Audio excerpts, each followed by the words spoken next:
Batavia. Perkenalkan, nama saya Zulia.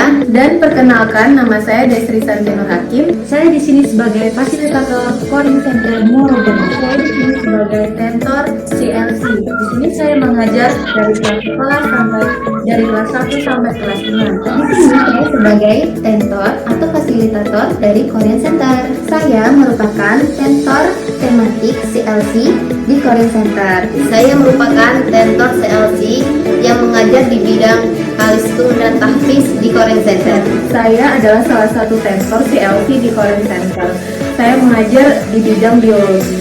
Jadi di sini saya akan menjelaskan sedikit tentang CLC. CLC adalah singkatan dari Korean Learning Center, yaitu salah satu bagian di Korean Center yang menangani untuk les privat. Jadi di Korean Center ini les privatnya kita memberikan pelayanan dari prasekolah hingga umum, dan mata pelajaran seluruh mata pelajaran termasuk bahasa Inggris dan juga tahfiz seperti itu. Kelebihan dari CLC adalah kita memiliki jam atau waktu untuk belajar itu yang sangat fleksibel, jadi kita bisa ngikutin murid, kita mau belajar jam berapa disesuaikan dengan tentornya. Selain itu, di CLC juga kita bisa belajar lebih lama dan lebih kreatif, karena waktu belajar di CLC itu kita 90 menit per pertemuan.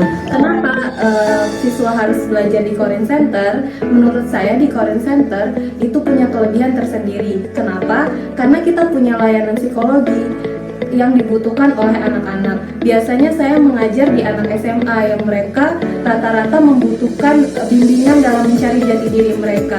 Nah, di Korean Center kita tidak hanya belajar, melainkan kita juga dapat bimbingan psikologi dari orang konseling dan tentornya juga. Di Coding Center itu belajarnya mempunyai trik masing-masing, di mana kami memiliki trik agar anak tidak bosan belajarnya. Dengan cara yang pertama, kita harus mengajar anak untuk bermain. Karena di usia anak prasekolah mereka hobinya bermain. Tidak apa-apa ibu-ibu, kita mengajarnya sambil bermain. Sambil bermain kita bisa sekalian belajar loh. Nah, contohnya di sini kakak punya sebuah coklat yang mau membagikan kepada 3 temannya, maka harus dimasukkan ke 3 lubang yang ada di coklat ini. Kita masukkan satu-satu. 1, 2, 3. Kita ulangi lagi. 1, 2, 3. Nah, habis. Nah, jadi dilihat masing-masing lubangnya ada berapa anak coklat. Nah, ternyata masing-masing lubangnya ada 2 anak coklat. Nah, jadi di sini Budi membagikan 2 permen kepada teman-temannya. Begitu adik-adik, gimana, gampang kan? Makanya, yuk gabung ke Korean Center. Jadikan Korean Center sahabat buah hati Anda. Korean Center melayani dengan hati, mengembangkan potensi.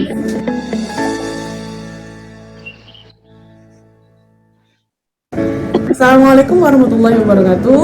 Perkenalkan, nama saya Sufiana Aryani. Perkenalkan, nama saya Sarini. Perkenalkan, nama saya Sri Wahyuni Batavia. Perkenalkan, nama saya Zulia. Dan perkenalkan, nama saya Desri Santi Nur Hakim. Saya di sini sebagai fasilitator.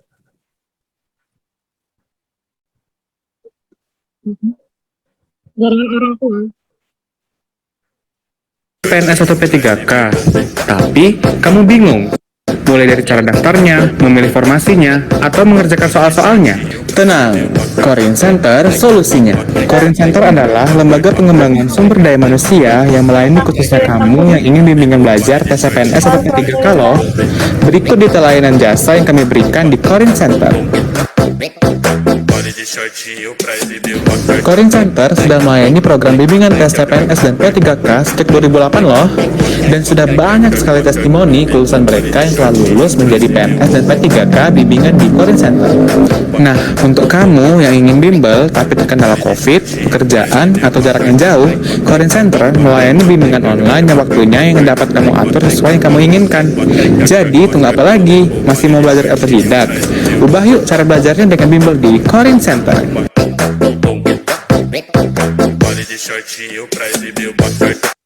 Kamu tertarik menjadi PNS atau P3K, tapi kamu bingung mulai dari cara daftarnya, memilih formasinya, atau mengerjakan soal-soalnya. Tenang, Korean Center solusinya.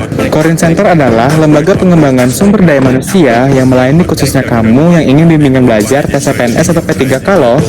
Berikut detail layanan jasa yang kami berikan di Korean Center. Corin Center sudah melayani program bimbingan tes CPNS dan P3K sejak 2008 loh. Dan sudah banyak sekali testimoni kelulusan mereka yang telah lulus menjadi PNS dan P3K bimbingan di Corin Center. Nah, untuk kamu yang ingin bimbel tapi terkendala COVID, pekerjaan, atau jarak yang jauh, Corin Center melayani bimbingan online yang waktunya yang dapat kamu atur sesuai yang kamu inginkan. Jadi, tunggu apa lagi? Masih mau belajar otodidak? Ubah yuk cara belajarnya dengan bimbel di Corin Center.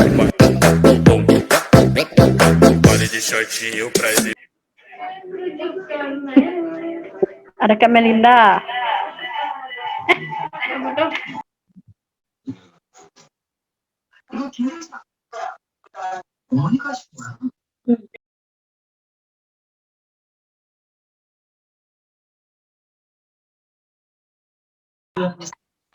Selamat datang buat teman-teman peserta yang baru datang.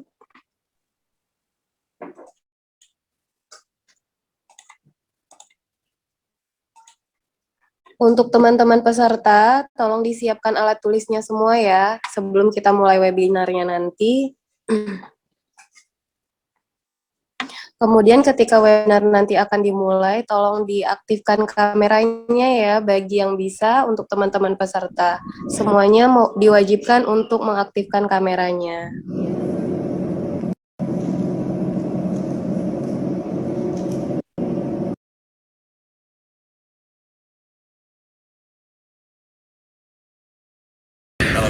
Kamu tertarik menjadi PNS atau P3K, tapi kamu bingung mulai dari cara daftarnya, memilih formasinya, atau mengerjakan soal-soalnya. Tenang, Corin Center solusinya.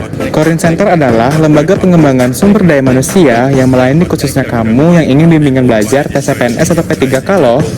Berikut detail layanan jasa yang kami berikan di Corin Center. Corin Center sudah melayani program bimbingan tes CPNS dan P3K sejak 2008 loh. Dan sudah banyak sekali testimoni kelulusan mereka yang telah lulus menjadi PNS dan P3K bimbingan di Corin Center. Nah, untuk kamu yang ingin bimbel tapi terkendala COVID, pekerjaan, atau jarak yang jauh, Corin Center melayani bimbingan online yang waktunya yang dapat kamu atur sesuai yang kamu inginkan. Jadi, tunggu apa lagi? Masih mau belajar otodidak? Ubah yuk cara belajarnya dengan bimbel di Corin Center.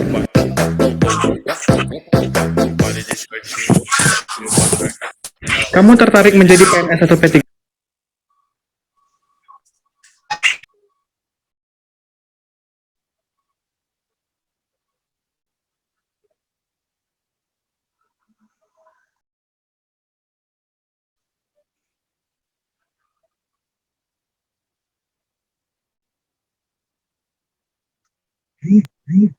Baiklah, Assalamualaikum warahmatullahi wabarakatuh. Waalaikumsalam warahmatullahi wabarakatuh. Waalaikumsalam warahmatullahi wabarakatuh. Iya, alhamdulillah rabbil alamin, wassalatu wassalamu ala asrofil anbiya'i wal mursalin, wa ala alihi wa sahbihi ajmain, amma ba'du. Puji syukur kehadiran Allah Subhanahu wa Ta'ala, karena pada pagi ini kita dapat berkumpul di acara webinar kita dengan tema bedah soal host TWK CPNS 2021. Selanjutnya, salawat beriring salam kita haturkan ke pundak junjungan kita Nabi Muhammad SAW. Mudah-mudahan kita mendapat syafaat di yaumul akhir nanti. Amin, Allahumma amin. Yang saya hormati Ibu Korin Akwari Febrianti SPSIMM selaku Corin Center.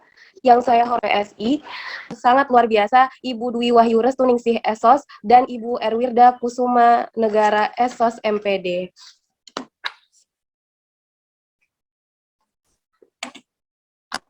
Yang saya hormati juga teman-teman peserta yang sangat luar biasa pada hari ini telah meluangkan waktunya untuk hadir di webinar kita, serta tidak lupa pula kepada teman-teman dari tim Corin Center yang saya sangat banggakan. Baiklah, tanpa memperpanjang mukadimah, sebelum kita melaksanakan kegiatan webinar kita, mari sama-sama kita buka kegiatan ini dengan membaca basmalah. Bismillahirrahmanirrahim. Semoga kegiatan kita akan diberkahi oleh Allah dan dilancarkan oleh Allah Subhanahu wa taala. Alhamdulillahirrabbilalamin. Selanjutnya, tak kenal maka tak sayang. Maka mohon izin saya akan memberikan waktu kepada teman-teman tim Korean Center yang luar biasa untuk memperkenalkan dirinya masing-masing. Yang pertama, saya ingin memperkenalkan diri. Nama saya adalah Ririn. Saya diberikan amanah pada hari ini untuk menjadi host pada acara webinar bedah soal host TWK CPNS 2021. Saya merupakan salah satu tim fasilitator Korean Center Muara Bungo. Nah, selanjutnya saya berikan waktu kepada Kak Maharani untuk memperkenalkan diri. Silahkan Kak Maharani. Oke, baik. Terima kasih Kak Ririn. Bismillahirrahmanirrahim. Assalamualaikum warahmatullahi wabarakatuh. Assalamualaikum warahmatullahi wabarakatuh. Baik, sebelumnya terima kasih yang diucapkan kepada Ibu narasumber, ada Ibu Mirda dan Ibu Dwi yang sudah meluangkan waktu dan berkenan untuk dapat mengisi kegiatan kita pada hari ini. Kemudian yang saya hormati juga rekan-rekan dari tim Korean Center, rekan panitia, serta rekan-rekan dari peserta. Baik, sebelumnya Rani ingin mengucapkan terima kasih dan Rani berharap mudah-mudahan kegiatan hari ini kita berjalan dengan lancar. Dan mudah-mudahan apa yang disampaikan dapat mempermudah teman-teman sekalian dalam mengikuti tes CPNS yang akan dilaksanakan gitu. Jadi nanti mungkin boleh Bapak Ibu peserta boleh megang buku, boleh ada penanya. Jadi ketika nanti ada beberapa pertanyaan yang tidak tahu atau tidak paham boleh langsung ditanyakan mumpung ada senior-senior dan mumpung ada pemateri kita di sini seperti itu. Kemudian juga Rani ingin sedikit memperkenalkan tim-tim panitia di sini. Boleh diaktifkan Mbak panitia kameranya? Nah, kali ini yang bertugas adalah tim Korean Center yang ada di Muara Bungo. Saya Rani selaku kepala cabang dari Korean Center Muara Bungo. Kemudian ada Kak Sahrini. Halo Kak Rini, mana kameranya? Nah, Kak Rini ini yang pakai jilbab abu-abu ini Bu, beliau koordinatornya gitu. Kemudian ada Kak Zuriyah. Halo Kak Zuriyah, mana kameranya? Oke, Kak Zuriyah. Oke, Kak Zuriyah yang memakai cadar ini, Bu. Nah, beliau juga panitia kegiatan hari ini. Kemudian ada Kak Ririn sebagai MC. Kemudian ada Kak Lina. Terima kasih Kak Lina. Terus ada siapa lagi ya? Ada Kak Naili seperti itu. Mungkin itu saja dari saya. Mudah-mudahan sekali lagi kegiatan kita berjalan dengan lancar sampai selesai. Terima kasih. Saya akhiri. Wassalamualaikum warahmatullahi wabarakatuh. Waalaikumsalam warahmatullahi wabarakatuh. Terima kasih untuk Kak Rani yang sudah memperkenalkan tim kita dari Korean Center Muara Bungo.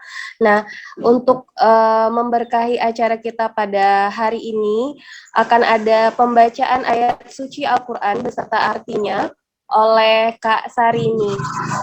Kepada Kak Sarini kami persilahkan. Terima kasih Mbak Ririn. Assalamualaikum warahmatullahi wabarakatuh. A'udzu billahi minasy syaithanir rajim. Bismillahirrahmanirrahim. Ya ayyuhallazina amanu la tattabi'u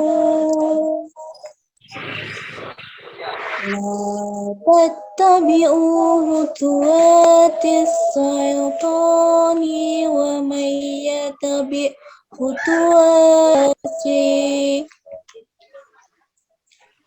syaitani fa innahu ya'muru bil fahsya'i wal munkar walaula fadlullahi alaikum wa rahmatuhu warahmatuhu ma zaka minkum min ahadin walakin Allah zakki man yasha'u wallahu syami'un alim wala ya'tali ulul fadli minkum wa sya'ati ayyu'tu ulil kurba wal masyakin wal muhajirin fi sabilillah wal ya'fu wal yashfahun ala tuhibuna ayyaghfirallahu lakum wallahu ghafurur rahim innal ladzina yarmunal muhsanatil ghafilatil mu'minatil fid dunya wal akhirati walahum azabun azim. Dengan menyebut nama Allah yang Maha Pengasih, Maha Penyayang. Wahai orang-orang yang beriman, janganlah kamu mengikuti langkah-langkah setan. Barang siapa mengikuti langkah-langkah setan, maka sesungguhnya dia setan yang menyukseskan perbuatan yang keji. Kalau bukan karena karunia Allah dan rahmatnya kepadamu, niscaya tidak seorang pun di antara kamu bersih dari perbuatan dan mungkar itu selama-lamanya. Tetapi Allah membersihkan siapa yang Dia kehendaki, dan Allah Maha Mendengar, Maha Mengetahui.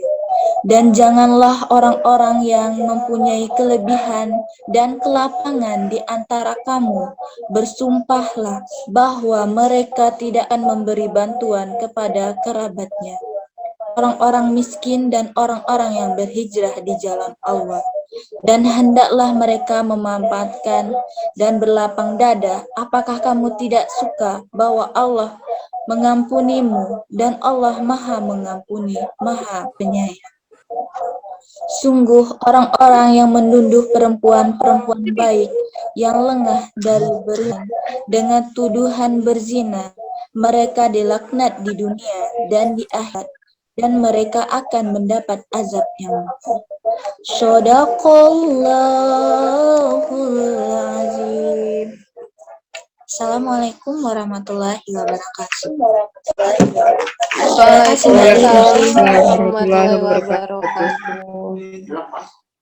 Terima kasih untuk Kak Sarini atas lantunan ayat suci Al-Qur'annya yang begitu indah. Nah, untuk selanjutnya, sebelum kita mulai ke materi, pasti teman-teman peserta kita penasaran kan, lembaga mana sih yang menyelenggarakan webinar kita pada hari ini. Nah, kita akan perkenalan sedikit tentang Korin Center ya teman-teman.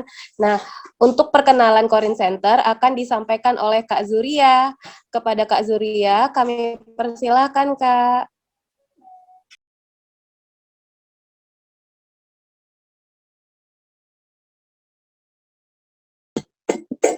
Assalamualaikum warahmatullahi wabarakatuh. Mana kelayahan tuh? Kelayahan bang. Tuh di. Waalaikumsalam warahmatullahi wabarakatuh. Bang, kawan bang. Bang, kawan.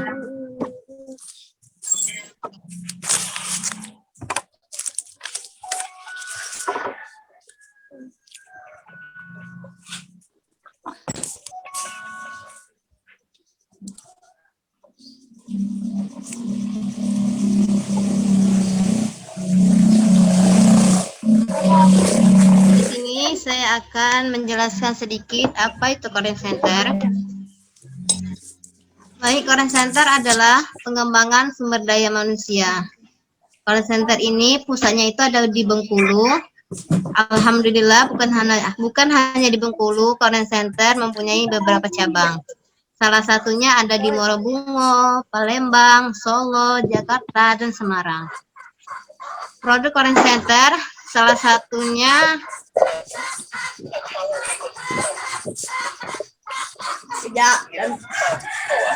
ada psikologi. Di dalam psikologi ada tes EQ, minat bakat, dan tes sekolah, ada asesmen, rekrutmen, dan konsultasi.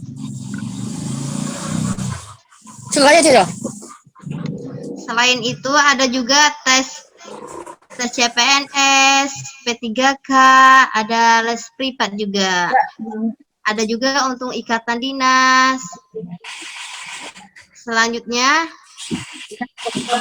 kalau Bapak Ibu semuanya mau tes CPNS, P3K bisa di Korean Center. Atau ada saudaranya, teman-temannya, atau Ibu sendiri, atau Bapak sendiri yang mau tes CPNS bisa di Korean Center.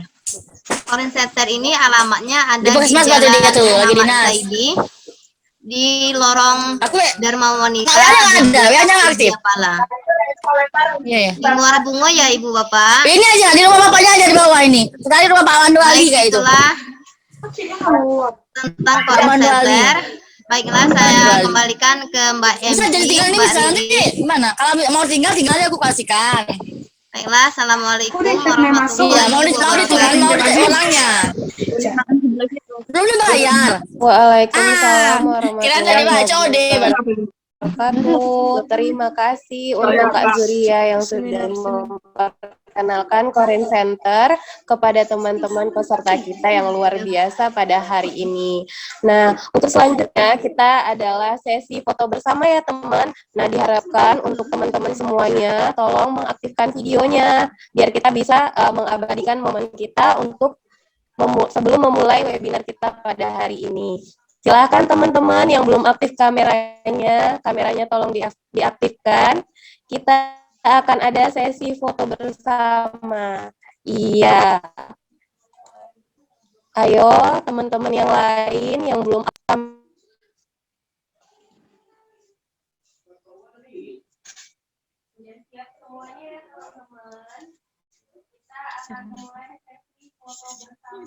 Mana Kak Ririn?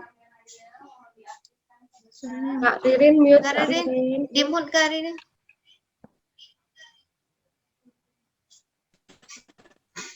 Oke, kita mulai ya. Silahkan dulu saya tulis. Untuk teman-teman yang belum aktif kameranya, silahkan diaktifkan kameranya. Kita akan ada sesi foto bersama. Udah siap teman-teman? Oke, kita akan mulai ya sesi foto bersamanya. 1, 2, 3. Belum enggak? Lagi 1, 2. Kita gayanya sisi ya teman-teman. Kayak gini semuanya tangannya.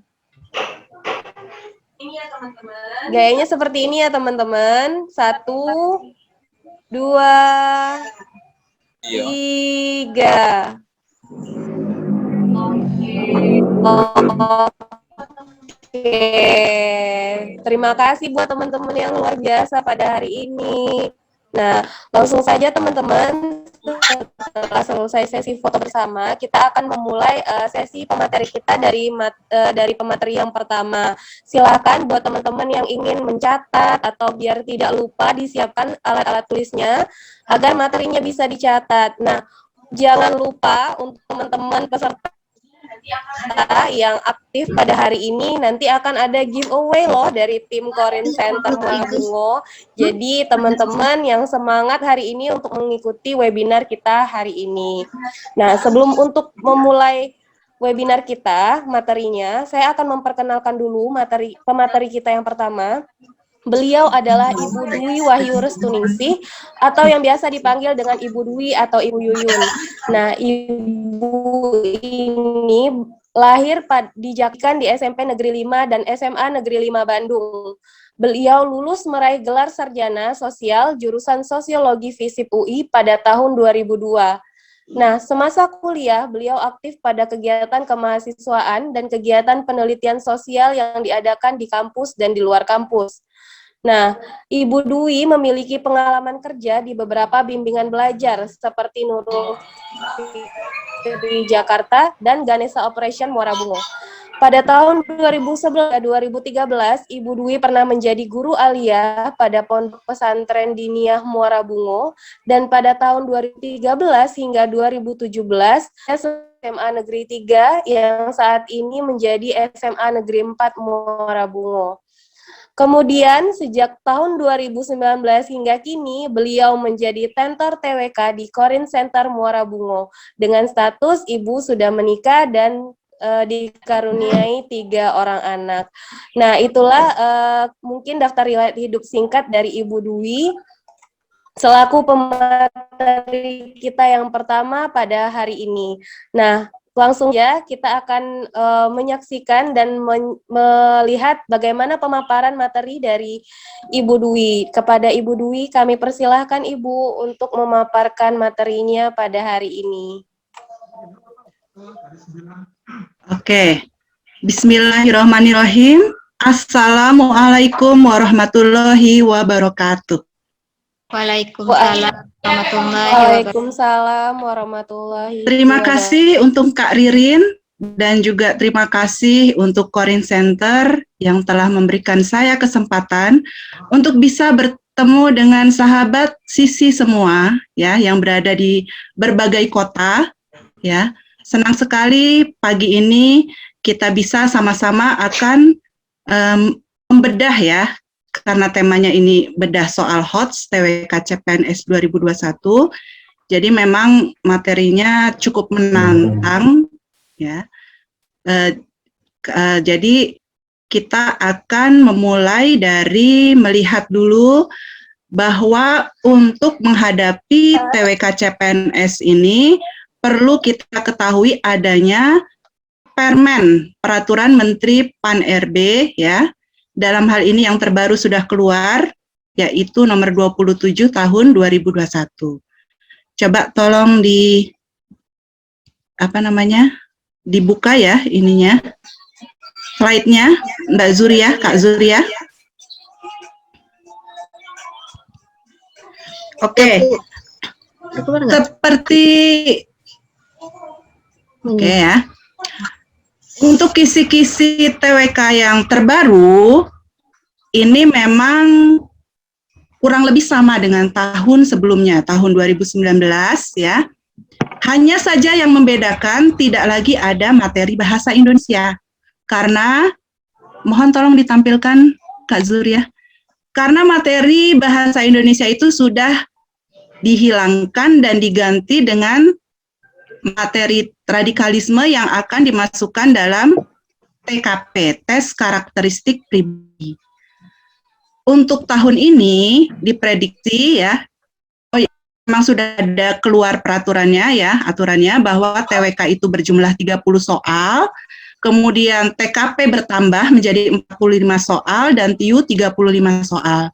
Jadi totalnya itu adalah 100 soal. Ya, dan waktu pun ditambah menjadi 100 menit. Hanya yang belum keluar itu adalah aturan mengenai ambang batas dari masing-masing tes, ya, termasuk TWK. Kalau kita melihat tahun lalu, tahun 2019, itu TWK nilai ambang batas atau minimal untuk kelulusan itu adalah 65. Bisa jadi tahun ini sama atau malah akan bertambah ya. Doakan saja mudah-mudahan minimal sama lah ya atau malah turun ya. Oke, mohon diklik lagi Kak Zuria. Untuk kisi-kisi SKD TWK ini materinya adalah tentang nasionalisme, kemudian integritas, bela negara, dan pilar negara. Nanti saya akan membahas antara lain nasionalisme dan integritas juga bela negara secara singkat ya. Kemudian pilar negara akan disampaikan oleh rekan saya nanti Mbak Wirda. Untuk nasionalisme, di sini yang menjadi perhatiannya adalah mampu mewujudkan kepentingan nasional. Berarti nanti teman-teman harus mencari atau memahami apa itu kepentingan nasional ya. Kemudian dengan tetap mempertahankan identitas nasional. Nggak bisa ditekan lagi ya Kak Zuria, mohon maaf. Nah, tolong keluarkan saja semuanya. Untuk kisi-kisinya, bukan perbedaannya. Mohon maaf yang sebelumnya. Ini belum masuk materi. Iya. Ini. Yang Permenpan RB. Nah, oke. Oh, belum. Oh, iya. Jadi, untuk integritas ini lebih menitik beratkan kepada kejujuran, ketangguhan, komitmen, dan konsistensi. Ya. Sedangkan bela negara itu berperan aktif mempertahankan eksistensi bangsa dan negara. Ya. Dan pilar negara nanti akan melihat atau bertujuan untuk membangun karakter positif sesuai dengan nilai-nilai Pancasila, Undang-Undang Dasar 45, NKRI, dan Bhinneka Tunggal Ika. Ada 4 pilar negara itu ya. Oke, kalau tidak bisa dibuka nggak apa-apa Mbak Zuria, lanjut saja ya yang tadi. Sekilas tentang soal HOTS, nanti mungkin soal HOTS itu akan dibawakan atau dijelaskan oleh rekan saya ya Kak Wirda ya. Yaitu di dalamnya itu sudah, kan HOTS itu higher order thinking skills, jadi kemampuan dalam berpikir level tinggi. Tidak lagi sekedar hafalan, tapi menganalisis, mengevaluasi, dan mengkreasikan. Kemudian biasanya jawabannya itu adalah menuntut kita untuk bisa memiliki kemampuan berlogika, kemudian mencari problem solving atau pemecahan masalah. Dan cenderung naratif, walaupun tidak semuanya panjang gitu ya, dalam pilihannya itu ada pengecernya. Oke, lanjut kita sekarang langsung saja masuk ke materi. Oke, bagaimana ini materinya saya gabung saja ya, karena memang akan melihat bagaimana perbedaan antara nasionalisme, bela negara, patriotisme, dan cinta tanah air ya. Walaupun nanti dalam soal secara keseluruhan itu tidak sesederhana ini, karena dalam tiap-tiap materi nanti dalam nasionalisme ya, itu perlu juga nanti teman-teman pelajari apa itu tujuannya, cita-citanya, kemudian jenis-jenis nasionalisme itu sendiri, ya, bentuk-bentuknya seperti apa, tokoh-tokoh nasionalisme itu siapa saja, ya. Kalau kita lihat dalam sejarahnya, nasionalisme itu kan ada 3 tonggak penting yang menggambarkan sejarah nasionalisme Indonesia, yaitu Budi Utomo, ya, kemudian Sumpah Pemuda, dan yang berikutnya adalah Proklamasi Kemerdekaan. Jadi sebenarnya nasionalisme ini bisa kita baca sejarahnya dalam rentang waktu seperti itu, zaman pergerakan nasional, kemudian sampai dengan proklamasi, ya. Oke. Nah, untuk kita perhatikan, nasionalisme ini sebenarnya adalah paham kebangsaan, di mana ya bisa kita masukkan dalam sikap politik warga negara Indonesia. Di sini masyarakat Indonesia memiliki kemauan atau kehendak untuk bersatu atau bernegara. Jadi adanya kesetiaan yang mendalam, dicirikannya ya, menunjukkan identitas nasional. Tadi identitas nasional itu apa saja? Yaitu bahasa, bendera, lagu Indonesia Raya, lambang negara, semboyan Bhinneka Tunggal Ika, falsafah dasar atau Pancasila, wawasan Nusantara. Nasionalisme ini adalah salah satu yang menjadi salah satu sikap nasionalisme adalah bela negara. Ya. Oke. Kemudian kita lihat sekarang bela negara. Bela negara ini teman-teman bisa perhatikan dalam Undang-Undang Dasar 45, khususnya pasal 27 ayat 3 dan pasal 30 ayat 1. Di situ adalah menjabarkan tentang hak dan kewajiban warga negara dalam pembelaan negara dan dalam usaha pertahanan dan keamanan negara. Ya. Bela negara ini merupakan tekad, sikap, dan tindakan warga negara Indonesia dan juga merupakan hak dan kewajiban warga negara Indonesia, ya. Apa yang menjadi tindakan dari warga negara Indonesia ini berdampak pada negara, karena kan memang tujuannya adalah mempertahankan eksistensi bangsa dan negara Indonesia. Di sini nanti akan ada tindakan tersebut terwujud dalam tercapainya nasional.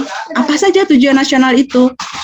Meningkatkan perekonomian, ya, meningkatkan kesejahteraan sosial, memajukan bangsa, mempertahankan eksistensi bangsa dan negara, membayar pajak, contohnya ya, itu juga termasuk dalam bela negara. Yang perlu teman-teman kemudian perhatikan juga dalam soal bela negara, selain juga nanti dalam bela negara ini ada ancaman integritas Indonesia, ya, ancaman integritas atau ancaman persatuan Indonesia itu ada yang militer, non-militer, dan juga ada yang hibrida. Kalau yang militer ini adalah yang bersenjata, non-militer yang tidak bersenjata, biasanya oleh masyarakat sipil. Militer misalnya invasi, agresi, ya, kemudian sabotase, spionase, nah itu termasuk militer. Sedangkan kalau non-militer itu termasuk yang COVID sekarang ini termasuk non-militer sebenarnya. Non-militer tapi non-bencana alam. Non-militer, illegal logging, illegal fishing, kemudian hal-hal yang tidak berkaitan dengan militer atau senjata gitu ya, yang dilakukan oleh anggota militer. Itu yang non-militer. Sedangkan hibrida ini yang terbaru seperti cybercrime, senjata biologi, senjata kimia, ya, dan juga nuklir pun dikategorikan dalam hibrida. Hibrida ini gabungan dari, suara saya terdengar ya? Halo? Terdengar, Oke. Bu. Oke. Terima kasih. Dengar. Mohon maaf untuk yang bocor suaranya bisa dimatikan dulu atau di-unmute ya. Oke. Jadi seperti itu. Jadi hibrida itu adalah gabungan antara militer dan non-militer. Nah, kita lihat sekarang nilai dasar bela negara. Nilai dasar bela negara itu ada 5. Cinta tanah air, kesadaran berbangsa dan bernegara, kemudian setia pada Pancasila sebagai ideologi negara, rela berkorban untuk bangsa dan negara, memiliki kemampuan awal bela negara. Contohnya ya, karena bisa jadi yang keluar itu adalah implementasi dari nilai-nilai ini. Ya, apakah ini sikap ini termasuk dalam nilai unsur bela negara yang mana? Seperti itu mungkin pertanyaannya ya. Cinta tanah air contohnya adalah bangga menggunakan produk dalam negeri, kemudian memajukan daerahnya, sadar berbangsa dan bernegara, ini sadar akan hak dan kewajiban, jadi taat aturan sebagai warga negara ya. Setia pada Pancasila di sini paham dan melaksanakan nilai-nilai Pancasila, rela berkorban contohnya dalam kerja bakti, menolong bila ada kesulitan, dan memiliki kemampuan awal bela negara. Bisa kemampuan awal ini secara fisik dengan melakukan olahraga, dan psikis, kecerdasan ya, meningkatkan kemampuan profesi atau emosional intelijen ya, jadi kecerdasan emosional maksudnya ya. Oke, sekarang kita lihat perbedaan kalau patriotisme dan cinta tanah air. Mohon tolong diklik lagi Kak Zuhri ya. Oke, di sini kalau patriotisme adalah semangat kepahlawanan ya, berani pantang menyerah. Kemudian ada pengorbanan dan dia termasuk dalam nilai dasar bela negara. Sedangkan kalau cinta tanah air ini adalah bentuk secara umum bagaimana kita cinta atau peduli pada tanah air dan bangsa dan juga termasuk ke dalam nilai dasar bela negara. Oke, kita sekarang masuk dalam contoh soal.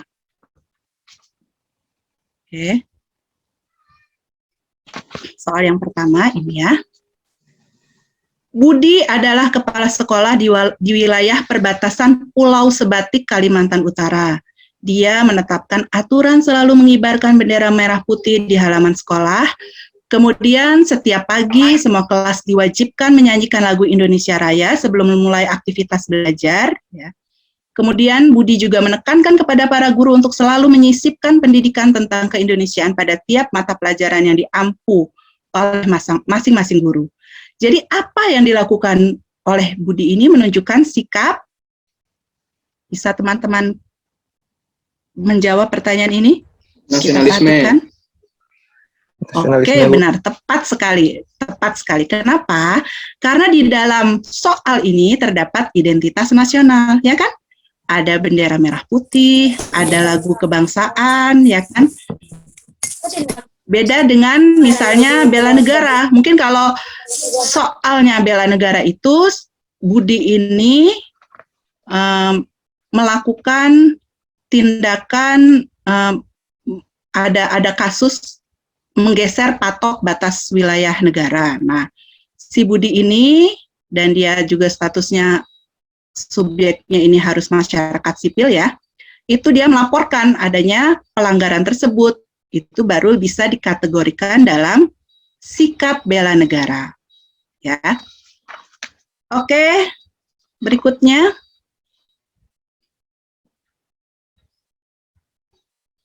Berikutnya Kak Zuria. Ini kuncinya tadi sudah ya. Soal yang kedua. Soal yang kedua. Nah. Oke. Di tengah pandemi selain COVID-19 yang perlu diantisipasi oleh seluruh komponen bangsa, ancaman radikalisme di ranah digital pun patut diwaspadai. Media sosial terbukti menjadi salah satu medium yang dimanfaatkan oleh pihak tidak bertanggung jawab untuk menyebarkan konten yang mengandung radikalisme dan terorisme. Sebagai warga negara yang memegang teguh nilai dasar bela negara, yakni setia pada Pancasila, tindakan yang sesuai dengan kondisi tersebut ditujukan pada kasus. Kita perhatikan baik-baik soalnya, bahwa yang diminta ini adalah ranah digital. Kasusnya di ranah digital. Dan juga yang ditanyakan adalah memegang teguh nilai dasar bela negara setia pada Pancasila. Dari pilihan A, B, C, D, E ini manakah yang paling tepat? Oke, sudah ada yang menjawab D, ya. Kita perhatikan baik-baik. Nomor opsi yang A, Husin dan Zubaidah, PNS BNPT, Badan Nasional Penanggulangan Terorisme, memblokir dan mencabut akun-akun media sosial penyebar propaganda radikalisme dan terorisme. Ini di ranah digital. Oke, kita keep dulu ya. Yang B, Andrea selalu siap dan tanggap serta lapor setiap ada kegiatan yang merugikan dan mengganggu keamanan serta ketertiban masyarakat di lingkungannya, termasuk perkumpulan yang anti Pancasila. Kita lihat Andreas ini melaporkan lingkungannya. Berarti dia tidak di ranah digital ya. Kita langsung coret. Yang C, Nunung berpartisipasi aktif dan peduli dalam pembangunan masyarakat, bangsa, dan negara, termasuk ikut melakukan kontra narasi radikalisme di media sosial dan berusaha membagikannya kepada jejaring yang dimilikinya. Kita keep dulu, kita simpan, karena memang ini juga ada ranah digital. Sadang influencer milenial senantiasa menyebarkan narasi toleransi dari tokoh-tokoh agama yang memiliki ilmu dan pengaruh kuat di masyarakat di media sosialnya. Kita simpan. Indah dan Endah, kakak beradik yang dimasukkan ke pesantren agar menjalankan kewajiban agama dan kepercayaan, serta secara baik dan benar, serta menjauhi pengkafiran kepada kelompok tertentu. Ini jelas nggak nyambung, kita coret. Berarti ada A, C, dan D yang memungkinkan itu jawabannya. Yang A, di sini kita lihat status Husin dan Zubaidah ini adalah seorang PNS BNPT yang berarti aparat negara, ya. Kalau dia bicara aparat negara, sebenarnya masuknya pertahanan negara.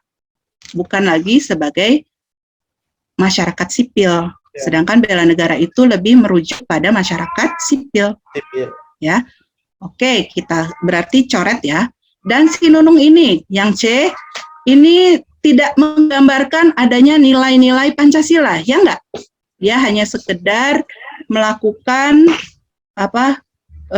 kontra narasi radikalisme di media sosial. Berarti coret juga. Kita lihat yang D, inilah yang paling tepat karena di dalamnya ada narasi toleransi dari tokoh-tokoh agama. Ini adalah masuk dalam nilai Pancasila, khususnya sila pertama. Berarti jawaban yang paling tepat itu adalah yang D. Oke, kita lanjut ke soal yang ketiga. Ini kuncinya tadi sudah ya. Jadi cara membaca soal itu kita harus teliti apa subjeknya, kemudian latarnya apa ya, yang ditanyakan itu apa. Fokus membaca soal supaya bisa kita analisis dengan baik ya. Oke, nomor 3, ini tadi kuncinya sudah ya.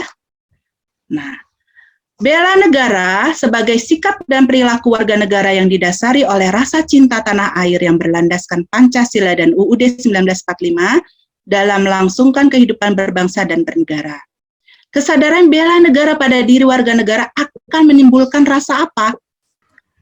Sebenarnya kalau soal tipe ini, kalau ini termasuk singkat ya, memang kalimat pembukanya ini hanyalah suatu penjelasan saja. Ya, atau sekedar definisi. Pertanyaan utamanya itu ada di belakang, ada di kalimat akhir ya, yaitu mempertanyakan kesadaran bela negara pada diri warga negara akan menimbulkan rasa apa? Itu. Apa jawaban teman-teman? Oke, kita lihat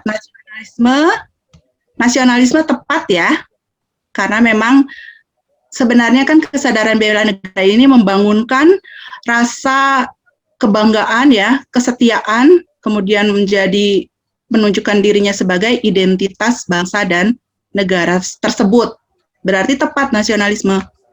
Patriotisme ini juga adalah sikap membela negara kita. Sedangkan kesadaran negara ini juga salah satu unsurnya itu adalah patriotisme.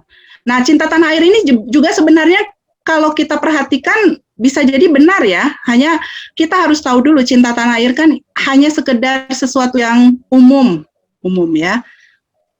Jadi dari pilihan ini yang paling tepat itu adalah yang D, nasionalisme dan patriotisme. Oke, mudah-mudahan paham ya. Oke, berarti di sini ya, kesadaran bela negara pada diri warga negara akan menimbulkan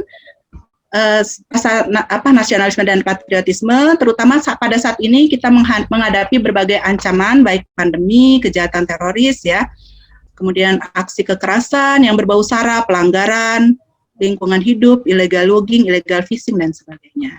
Oke, kita lanjut ke soal berikutnya. Kita masuk soal nomor 4. Di sini kita bisa langsung lihat nih sebenarnya pertanyaan terakhirnya, kalimat terakhirnya. Ini adalah pertanyaan, berikut ini yang merupakan ciri-ciri nasionalisme, kecuali. Bisa dilewat berarti ya, atasnya ini sebenarnya. Oke. Berarti nanti teman-teman ini harus tahu apa itu ciri-ciri nasionalisme. Bisa teman-teman cari di berbagai sumber ya untuk dipahami lebih lanjut. Kalau yang A, merasa diperlukan dan bekerja untuk bangsa, ini jelas ciri-ciri nasionalisme ya. Menempatkan kepentingan bangsa di atas kepentingan kelompok dan individu, ini tepat juga. Kemudian menciptakan sebuah karya agar memperoleh penghargaan sehingga dikenal sebagai anak bangsa Indonesia. Ini agak jawabannya memang kita keep ya, karena kan kecuali. Kemudian mengejar tujuan sosial dan ekonomi atas nama negara. Kita harus pahami dulu bahwa memang nasionalisme itu segala sesuatunya itu mengedepankan kepentingan negara dan bangsa. Oke, berarti benar. Patuh pada hukum dan kebijakan nasional. Ini jelas, berarti kita sadar akan hukum. Sebagai warga negara Indonesia yang baik, kita sadar pada hukum yang berlaku di Indonesia. Berarti dari jawaban ini yang kecuali adalah yang C. Memang kalau kita lihat yang C, ini tujuannya memperoleh penghargaan, ini adalah semacam ambisi pribadi ya. Walaupun dia oke lah, sehingga dikenal sebagai anak bangsa Indonesia, tapi maksudnya apa ini? Tidak menunjukkan untuk kepentingan bangsa dan negara secara benar ya. Oke, sekarang kita sudah habis ya untuk contoh materi kita yang pertama, kita masuk ke integritas. Nah, oke, kita lihat dulu ini ciri-ciri nasionalisme tadi ada 8, bisa dibaca ya. Lanjut saja kita ke soal integritas.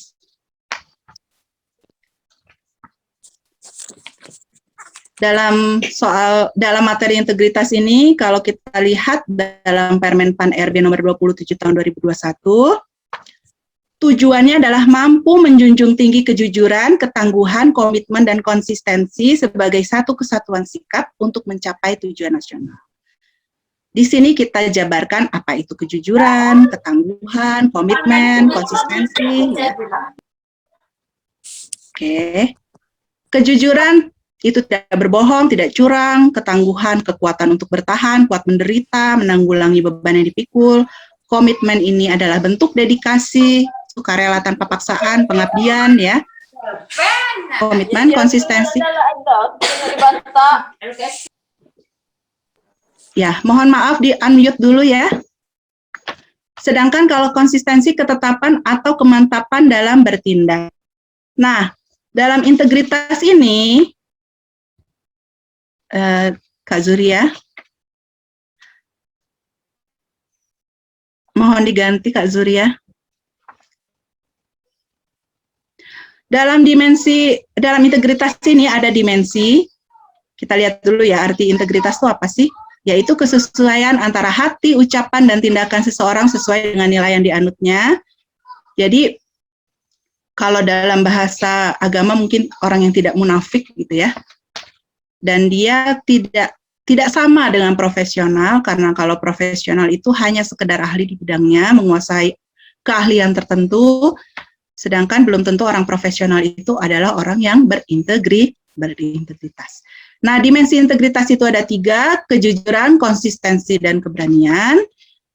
9 nilai integritas atau anti korupsi yang umum ini ada 3 ya, ada dalam 3 aspek, yaitu aspek inti, aspek etos kerja, aspek sikap. Aspek inti jujur, disiplin, bertanggung jawab, aspek etos kerja keras, sederhana, dan mandiri, dan aspek sikap adil, berani, dan peduli. Nah, nanti teman-teman juga perlu mengetahui jujur itu apa, disiplin apa, bertanggung jawab, kemudian apa itu kerja keras, sederhana, mandiri, apa itu adil, berani, dan peduli, supaya tidak tertukar. Ketika mendapatkan soal dalam menganalisis, ya, kita jadi tahu, oh ini adalah sikap yang adil. Karena nanti soalnya itu seperti soal cerita ya. Nah, ini mengimplementasikan sikap yang mana. Nah, kalau kita paham konsepnya, kita akan tahu bedanya misalnya antara adil dengan disiplin, seperti itu. Oke, kita lihat soal yang kelima. Nilai-nilai integritas perlu ditanamkan dan dilatih sejak dini. Hal ini merupakan tanggung jawab semua pihak untuk memastikan bahwa Indonesia bisa tumbuh menjadi bangsa yang berintegritas dan menjauhi perilaku korupsi.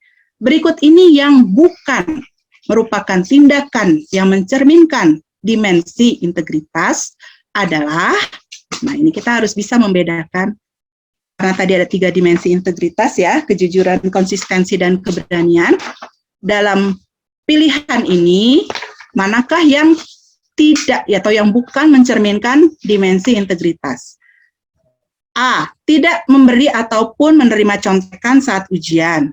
B. Menegur orang yang menerobos antrean vaksin COVID-19. C. Konsisten dan datang ke kelas tepat waktu walaupun daring. D. Mengirimkan makanan kepada tetangga yang sedang positif COVID-19. Dan yang E. Mengisi data sesuai kondisi sebenarnya saat membuat SKCK.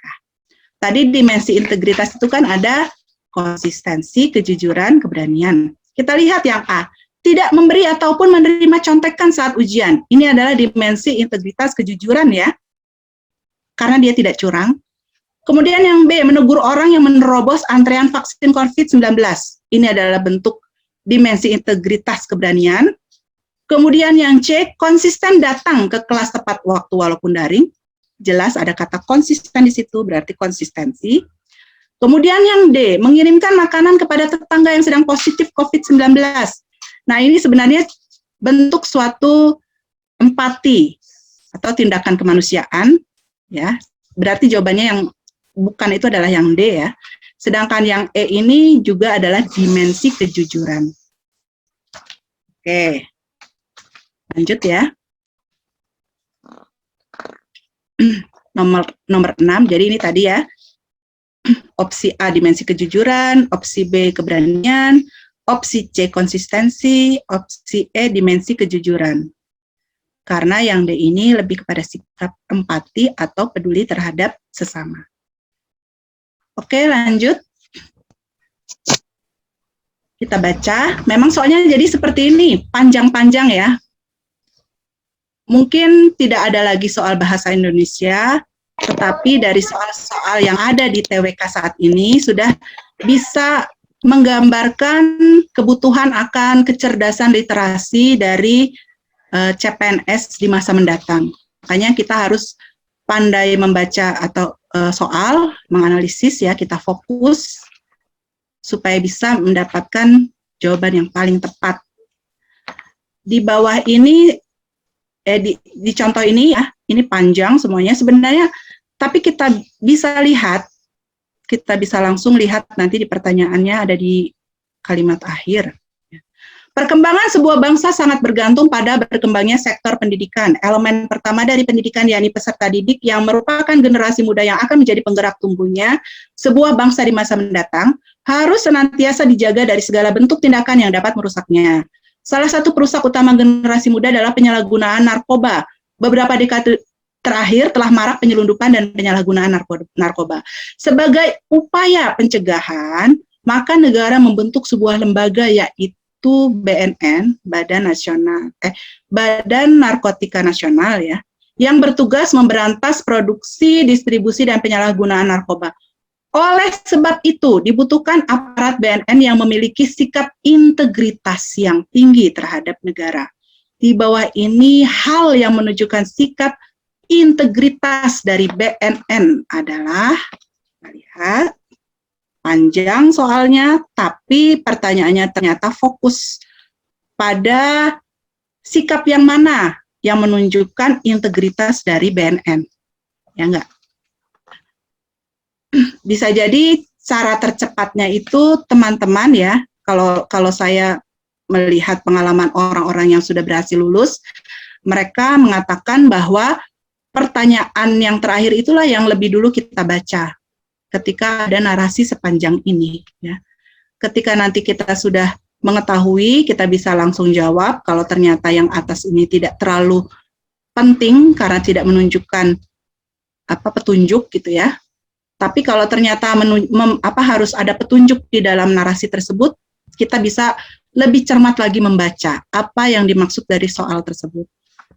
Kita lihat yang A. Melakukan sosialisasi tentang dampak penyalahgunaan narkoba agar masyarakat menjadi paham. B. Melakukan pengawasan terhadap penyalahgunaan narkoba agar dapat menangkap bandar-bandar besarnya. C. Melakukan pemberantasan secara terus-menerus meski banyak permunculan kasus-kasus baru. D. Melakukan pencegahan sebelum terjadinya penyalahgunaan narkoba. E. Memberikan pembinaan bagi masyarakat tentang negara aman tanpa bebas narkoba. Tadi apa yang menjadi titik tekan dari kisi-kisi integritas itu kan ada sikap kejujuran, ketangguhan ya, komitmen dan konsistensi.